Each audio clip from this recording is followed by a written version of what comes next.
Good morning students. हम lesson work and energy कर रहे थे।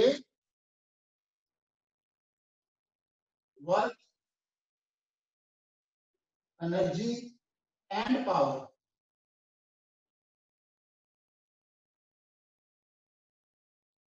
इस लेसन में हमने वर्क के बारे में पढ़ा था, एनर्जी के बारे में पढ़ा था, पावर के बारे में पढ़ा था और हमने एनसीईआरटी के क्वेश्चंस हम कर रहे थे। मैंने बहुत सारे क्वेश्चन आपको करा दिए थे एनसीईआरटी के क्वेश्चंस। आज हम आगे फर्दर जो और क्वेश्चन है एनसीईआरटी के क्वेश्चंस वो हम करेंगे। जल्दी से मैं आपको जो जो हमने पढ़ा था, ठीक है, वो मैं क्विकली आपको रिपीट कर रहा हूं। वर्क के बारे में पढ़ा था। Work is said to be done if force is applied on the object and object displaces through a certain distance. Formula क्या था? W is equal to F into S। ठीक है स्टूडेंट। और एनर्जी भी क्या थी हमारी? It is same, that is the capacity to do work or the amount to do the work. Amount of doing work, that is called energy, or the capacity to do work is called energy. The unit of work and energy, work के और energy के दोनों के unit क्या है? joules. joules joules is the SI unit of energy and work. फिर हमने power की बात की थी student. Rate of doing work W by T is equal to P, और पावर के जो SI यूनिट है इट इज वाट, और बिगर यूनिट क्या है? Kilowatt. 1 kilowatt it is equal to 1000 watt. ये हमने पढ़ा था। ठीक है स्टूडेंट। और हमने दो एनर्जीज के बारे में पढ़ा था। टोटल एनर्जी हमने किया था, total energy it is equal to kinetic energy plus potential energy. Kinetic energy का फार्मूला 1/2 mv² और पोटेंशियल एनर्जी का formula m into g into h। Is it clear? Kinetic energy, the energy which is due to the motion of the object, that is called the kinetic energy, and the energy which is due to the position of the object. Kinetic energy क्या है student? Kinetic energy due to motion of an object। और क्या है? Potential energy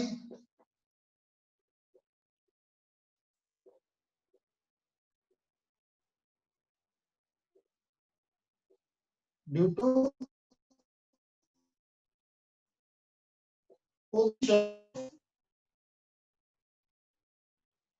position of, किसी भी object की अगर position change हो रही है there will check as a potential energy.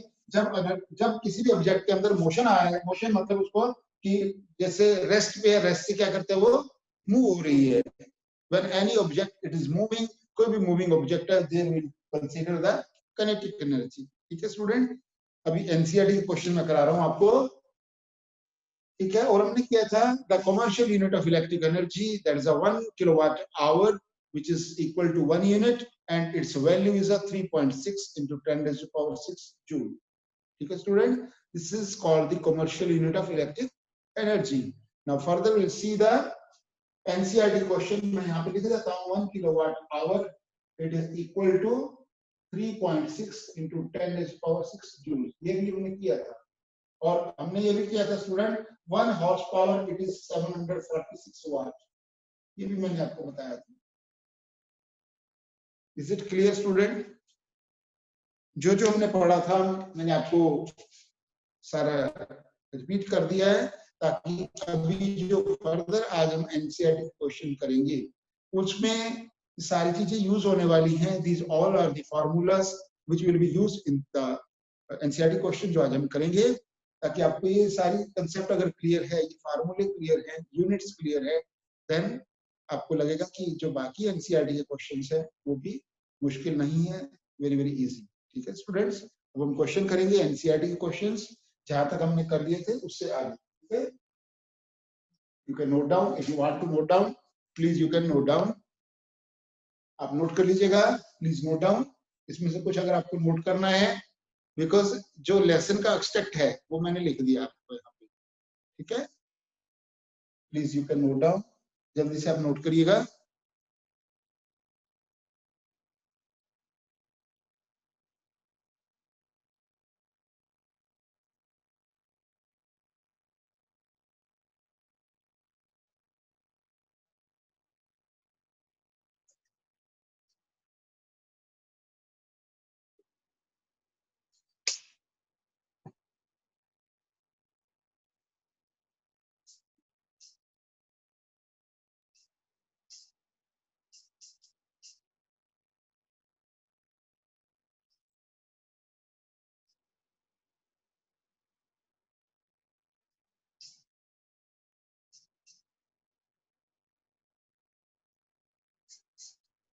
मेरा क्वेश्चन है स्टूडेंट्स, हमने क्वेश्चन 11 10 तक किया था. 11 क्वेश्चन है, what is the work done by the force of gravity on the satellite moving around the earth justified your answer.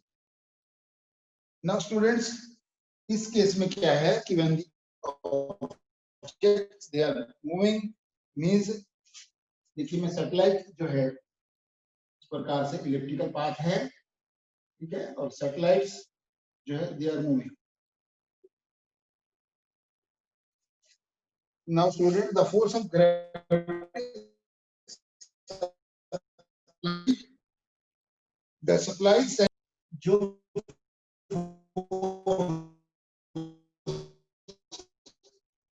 that's the force, it is a force है, उसका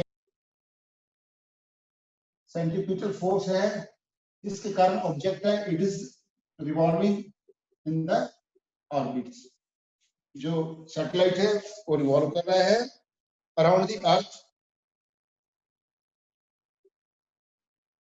as the centripetal force along the radius of the tangent to the circle. ठीक है student. Now देखिए अभी क्या है कि अगर हम जैसे मान लो यहाँ से बट द फोर्स, ये जो फोर्स है, ठीक है, ये दोनों इसके बीच में द एंगल कितना है, it is 90 degree. Angle is 90 degree and more over this object they are moving in the, यहाँ मैंने इलेक्ट्रिकल दिखा दिया है पर उसमें लिखा हुआ है कि they are moving in the circular path. They are moving in the circular path and motion along the path. Angle between the force and displacement जो है वो circular path में move करता है. When any object it is moving in the circular path, that time work done is zero. That time no work done or work done zero. Work is zero. ठीक है student, because क्या होता है कि जो angle of inclination है, angle कितना है 90 डिग्री और होता है W F * S * cos theta. यहाँ पे जो थीटा है 90 डिग्री और cos 90 डिग्री की वैल्यू स्टूडेंट कितनी है 0. तो इसको 0 से मल्टीप्लाई करेंगे तो वर्क क्या हो जाएगा, ये 0. When object is moving in the circular path.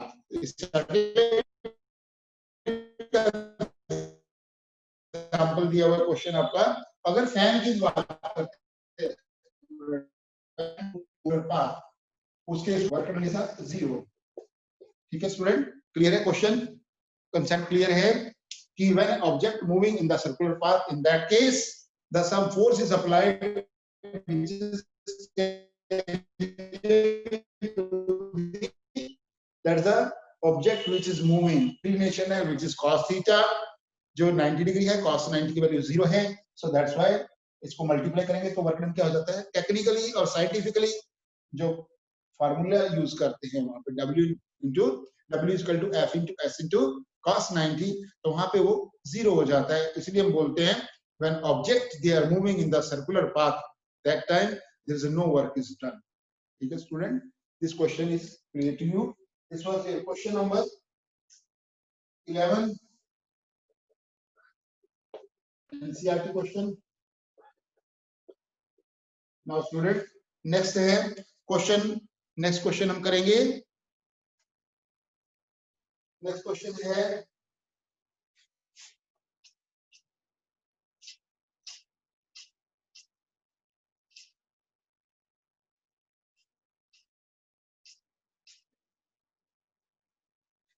next question, can there be displacement of the object in the absence of any force on it? Think and discuss these questions with your friends and your teachers. The question is,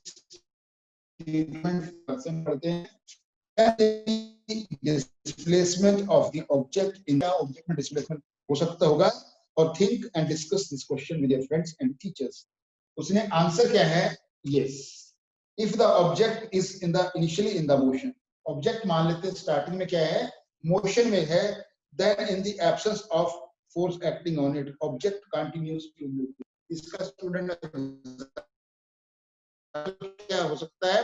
मान लो जैसे आप bike पे जा रहे हैं, ठीक है, you are riding the bike, bike चल रही है, क्या करते हैं, जैसे मान लो बाइक के इंजन को स्विच ऑफ कर देते हैं. अब अल्टीमेटली क्या है, जो पहले फोर्स लगी है वो तो लगी हुई है, बट अब जो है, जैसे आपने इंजन को बंद कर दिया, इंजन को कट ऑफ कर दिया, उसके बावजूद भी आप देखते हैं कि वो बाइक या व्हीकल है बहुत दूर तक जो है मूव करके जाता है.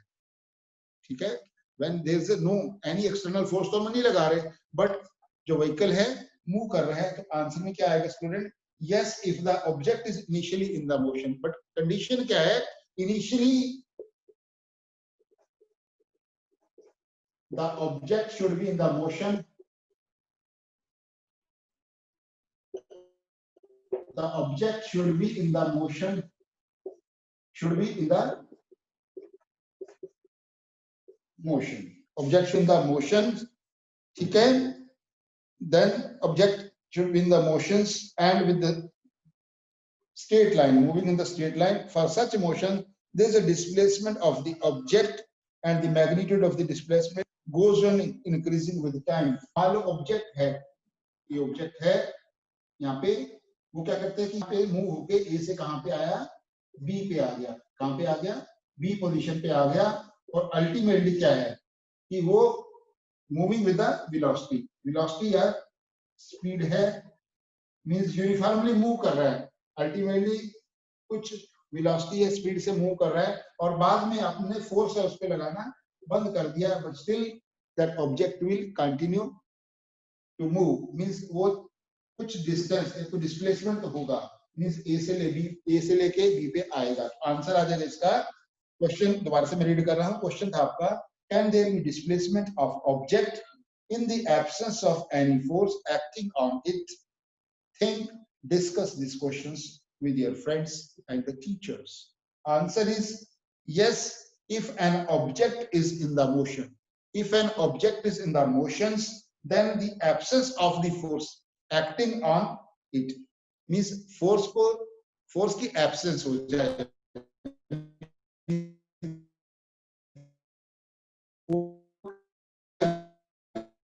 बाइक चल रही है बट उसको आपने, तो बाइक तो रोल करती नहीं से अपनी जगह से दूसरी जगह पे मूव करके object continue move with the uniform velocity. Along this such motion, there is a displacement of the object and the magnitude of displacement goes on increasing. Increasing का मतलब है अगर A से ले B पे हो सकता है C पोजीशन तक भी मूव करके आ जाए. हो सकता है A से लेके B पे आए, यहाँ पे थोड़ा सा स्लो डाउन हो जाए और यहाँ पे स्टॉप. इसका मतलब यहाँ से लेके डिस्प्लेसमेंट तो हुआ. ठीक है student, this is your answer of your question number 12. Question number 12.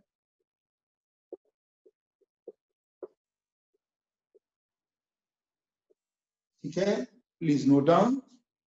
Next question मैं करा रहा हूं आपको, क्वेश्चन नंबर 13. क्वेश्चन नंबर 13 है, मैं रीड कर रहा हूं.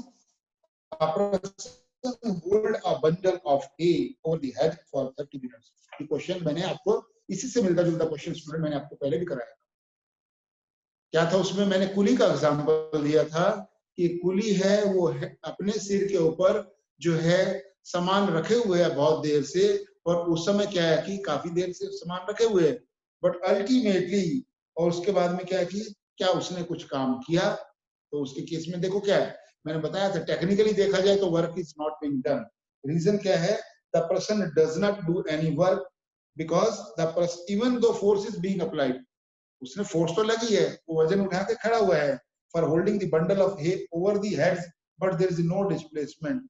देखो साइंस क्या बोलती है स्टूडेंट, इसमें अगर डिस्प्लेसमेंट होगा, वर्क के फार्मूले के हिसाब से भी क्या है, W is equal to F into S, displacement. अगर डिस्प्लेसमेंट जीरो है तो वर्क डन क्या हो जाएगा, तो वर्क क्या हो जाएगा, जीरो। तो इसका आंसर आपको मिल गया होगा 13 क्वेश्चन का भी, क्वेश्चन नंबर 13 का भी, कि in this case also if a person is holding the, if a person that holds a bundle of hay over his head for 30 minutes and get tired, और बेचारा थक जाता है, उसके बाद में साइंस के हिसाब से क्या, टेक्निकली बात क्या है कि work is not being done, मगर उसने फोर्स भी लगाई, वो थक भी गया, वजन उठा के खड़ा है 30 मिनट से, बट देखिए हाँ ह्यूमैनिटेरियन ग्राउंड पे आपको उसको पे करना चाहिए, बट साइंस कहती है कि क्योंकि वो अपनी जगह से मूव नहीं हुआ, वजन उठा के रखा हुआ है, बट अल्टीमेटली डिस्प्लेसमेंट नहीं हुआ, तो वर्क डन जीरो है। ठीक है student, now question number next करा रहा हूं मैं, 14 क्वेश्चन की बात करते हैं। 14 क्वेश्चन है, न्यूमेरिकल है। क्वेश्चन नंबर 14 करेंगे, न्यूमेरिकल है।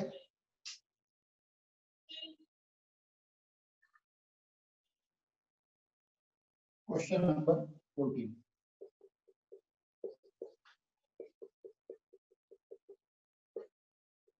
क्वेश्चन क्या है स्टूडेंट, न्यूमेरिकल है। क्वेश्चन है an electric heater, an electric heater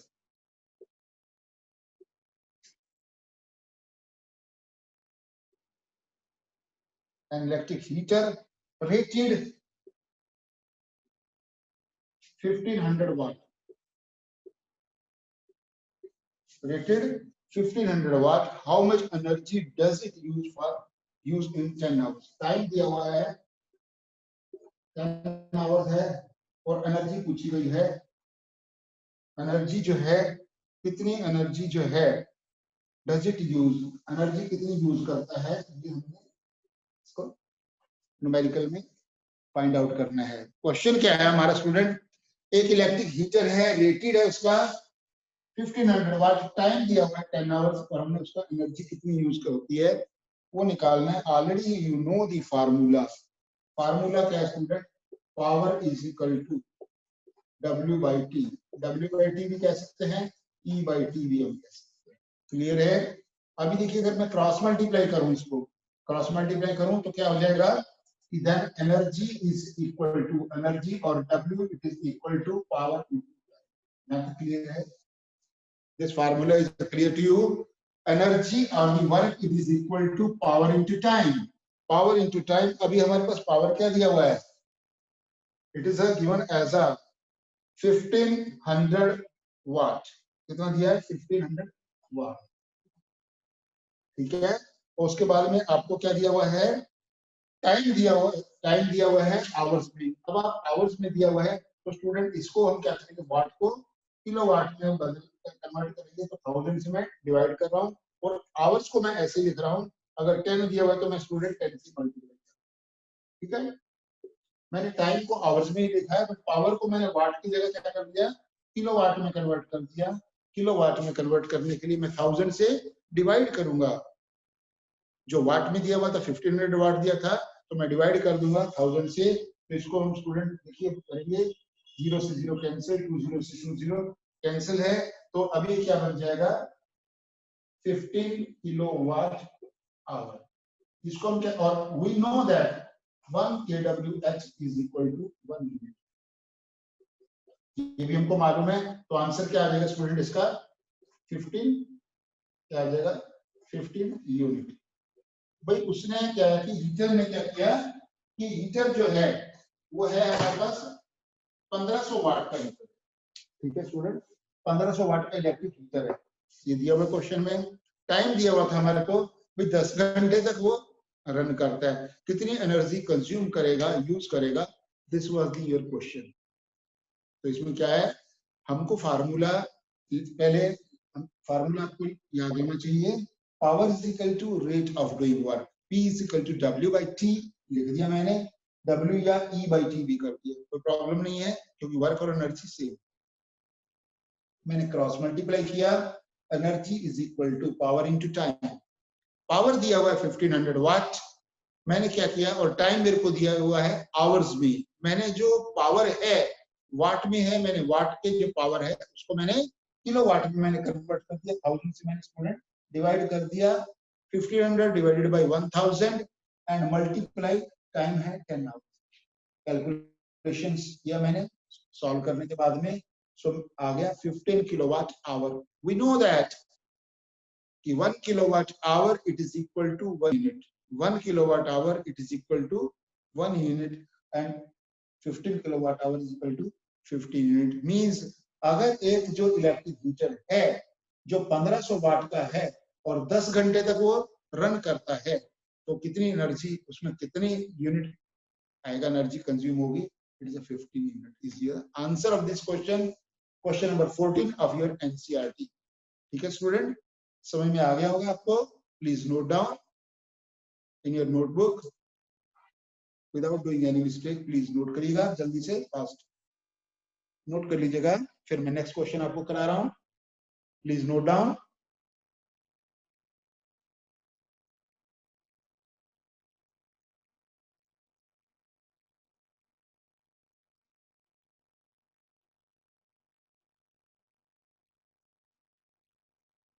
please note down question number 14।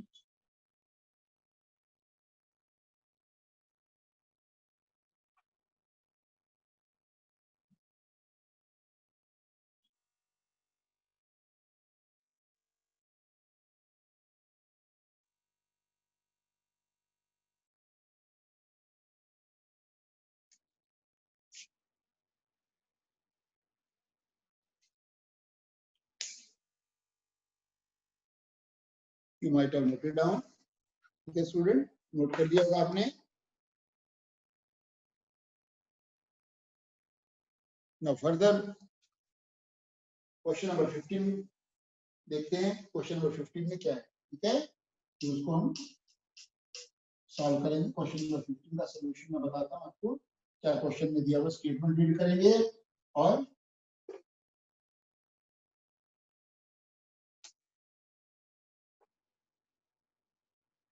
now student question number 15 is given that question number 15 में दिया हुआ है, पढ़ रहा हूं मैं, illustrate the law of conservation of energy। देखो conservation law of energy क्या है,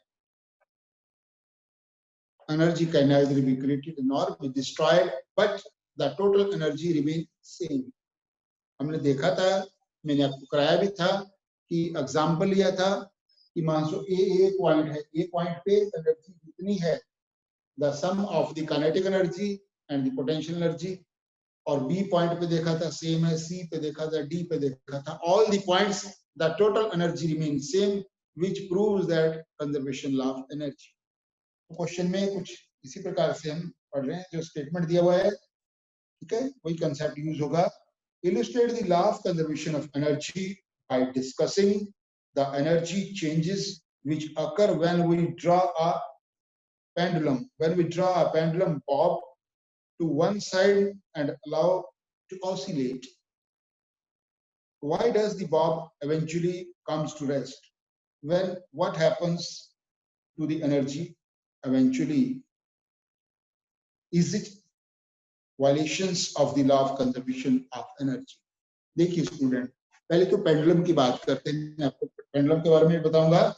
अभी देखिए क्या है, दोनों उसका डिटेल में बात करेंगे। पहले पेंडुलम की बात बताता हूँ मैं आपको कि पेंडुलम होता क्या है। इस प्रकार से एक मान लो यहाँ पे थ्रेड है और इसके साथ जो है ये एक आयरन बार है, गोला, और उसके बाद में मान लो इसकी पोजीशन ए पे मान, ठीक है, और उसके बाद में जैसे आप फोर्स लगाएंगे तो ये मूव करके कहाँ पे जाएगा, मान लो ए से लेके यहाँ पे आएगा, बी पे आ जाता है, पहले ए से लेके बी पे जाएगा, फिर बी से लेके ए पे आएगा, और फिर बी से लेके यहाँ से ए से लेके फिर कहाँ पे चला गया, फिर सी पे आ, और फिर सी से लेके ए पे आएगा।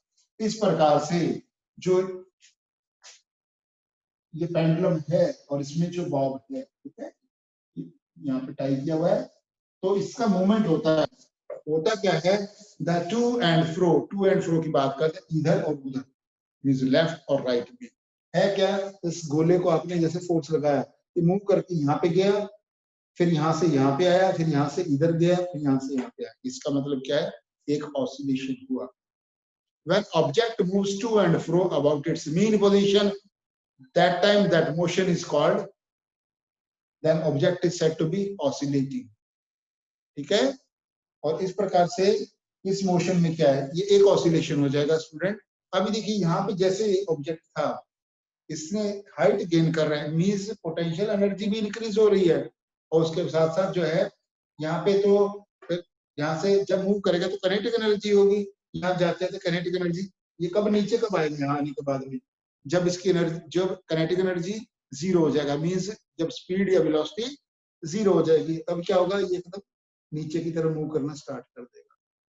मीन यहाँ पे क्या होगा, इस लेवल पे पोटेंशियल एनर्जी मैक्सिमम होगी और काइनेटिक एनर्जी मिनिमम होगी, और यहाँ पे आ जाएगा। और इस लेवल पे ग्राउंड की बात करते हैं, अगर मान लो यहाँ पे ग्राउंड है, यहाँ पे ग्राउंड है, यहाँ पे हाइट कितनी है, 0, तो यहाँ पे m इंटू जी इंटू एच क्या हो जाएगी, 0, पोटेंशियल एनर्जी क्या हो जाएगी, 0, और मैक्सिमम यहाँ पे क्या होगा, कि क्या होगा, जब ये मूव करेगा then kinetic energy will be maximum, maximum हो जाएगा 1/2 mv square, 1/2 mv square, kinetic energy will be maximum and it is moving from the position A to B, and when it will be reaching to the B, that time the kinetic energy when it is 0 means वो minimise हो जाएगा, और उसके बाद में object की speed या velocity यहाँ पे रेस्ट में आ गया, और तब क्या होगा, ये इसका जो फॉल है, ये बॉब जो है मींस ये क्या होगा, ये बी से ए की तरफ डाउनवर्ड फॉल हो जाएगा, और यहाँ फिर आने के बाद में again it will attain the kinetic energy, फिर इसकी स्पीड इंक्रीज हो जाएगी, और अल्टीमेटली यहाँ पे आने के बाद में, तो उसके बाद में जैसे मैक्सिमम काइनेटिक एनर्जी रहेगा then reach to this point, फिर यहाँ से वापस आएगा जब काइनेटिक एनर्जी कम हो जाएगी, पोटेंशियल एनर्जी मैक्सिमम में फिर नीचे की तरफ आएगा, और इस प्रकार से ये मूव होता रहता है। और क्वेश्चन में पूछा गया है कि मूव हो रहा है, उसमें रेस्ट पे आ जाता है, क्या ये एनर्जी के जो कंजर्वेशन लॉ ऑफ एनर्जी है, इस रूल को वायलेशन कर रहा है? नहीं, वायलेशन तो नहीं कर रहा, बट क्या हो रहा है कि एनर्जी जो है काइनेटिक एनर्जी से पोटेंशियल में चेंज हो रही है, और पोटेंशियल एनर्जी से काइनेटिक एनर्जी में चेंज हो रही है, एनर्जी का चेंजेस हो रहा है। और ये जो ट्रांसफॉर्मेशन लॉ क्या बोलता है एनर्जी का, energy can be transferred from one form to another form, this is called the transformation of energy. Now student, मैं पढ़ रहा हूं इसको, डायग्राम मैंने आपको मैंने बनाया है डायग्राम, और उसके हिसाब से क्या है, consider a pendulum suspended from this point O से किया हुआ मैंने, और उस समय क्या है,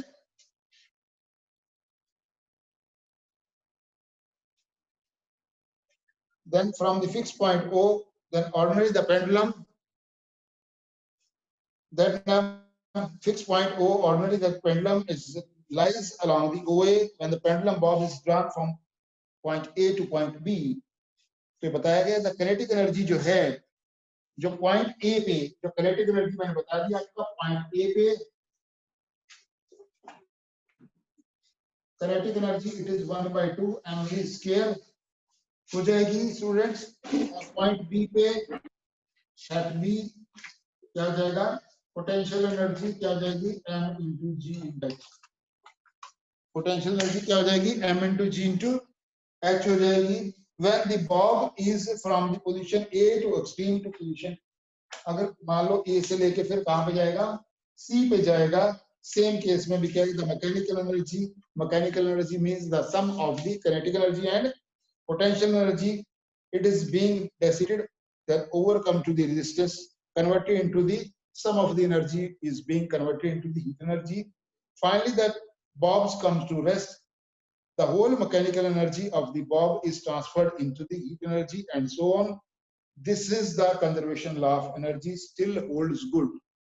एनर्जी का जो लॉ है, कंजर्वेशन लॉ ऑफ एनर्जी है, उसको वो वायलेट नहीं कर रहा, बट एनर्जी को एक फॉर्म से दूसरी फॉर्म में कन्वर्ट कर रहा है, ट्रांसफर कर रहा है। ठीक है, ठीक है स्टूडेंट्स, थ्योरी पार्ट है इसका, बट मैंने डायग्राम से आपको एक्सप्लेन किया है।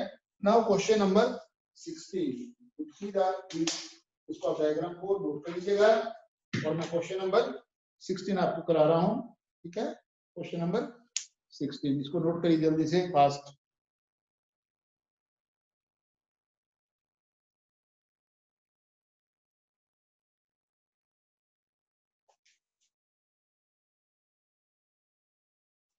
Now question number 16 students.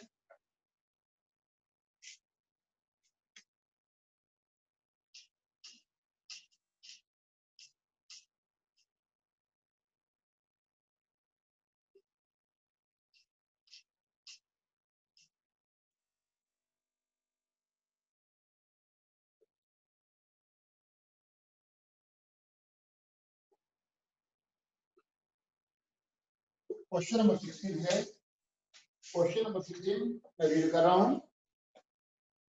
An object of the mass m moving with the constant velocity, that is v, object का मास है, मास ऑफ ऑब्जेक्ट,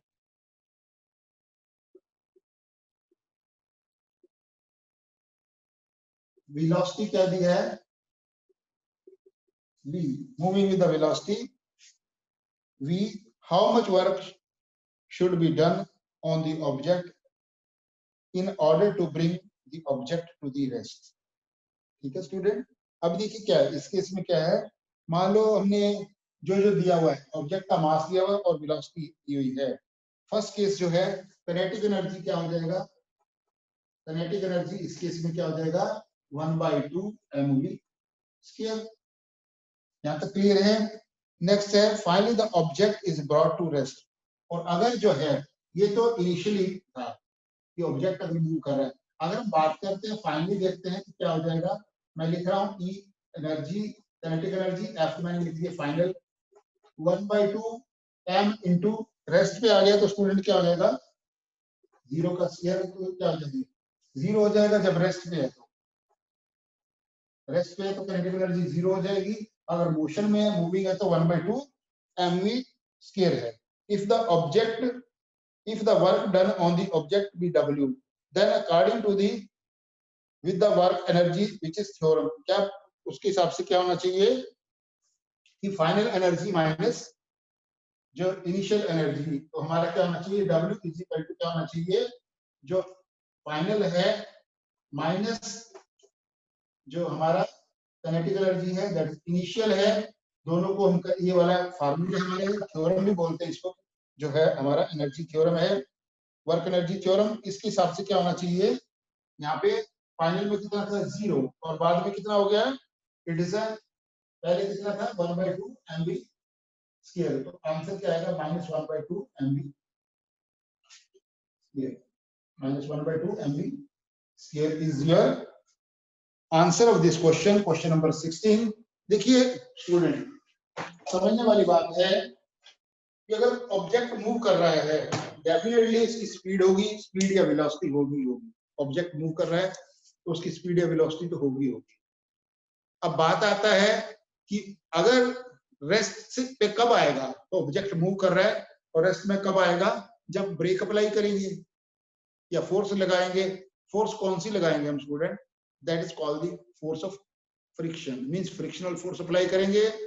और फ्रिक्शनल फोर्स क्या है, it is the backward force, और it is the means negative force और the minus force, जिसके कारण से ऑब्जेक्ट जो मोशन में है, मोशन से कैसे आ जाएगा, रेस्ट में आ जाएगा। रेस्ट में आएगा तो अल्टीमेटली जो है, यहाँ पे फार्मूला लगा दिया हमने वर्क एनर्जी थ्योरम के हिसाब से, जो फाइनल एनर्जी है kinetic energy minus initial kinetic energy कितनी हमने कैलकुलेट की है, फाइनल में तो 0 है तो रेस्ट पे आ गया 0 हो गई, और इनिशियल कितना था 1/2 mv square, final minus initial 0 minus 1/2 mv square, तो हमारा नेट रिजल्ट, नेट एनर्जी कितनी आ गई, तो total that is a minus 1 by 2 mv square. So this is the solution of your question number 16 students. Please note down. ठीक है, note कर लीजिएगा जल्दी से क्वेश्चन नंबर 16.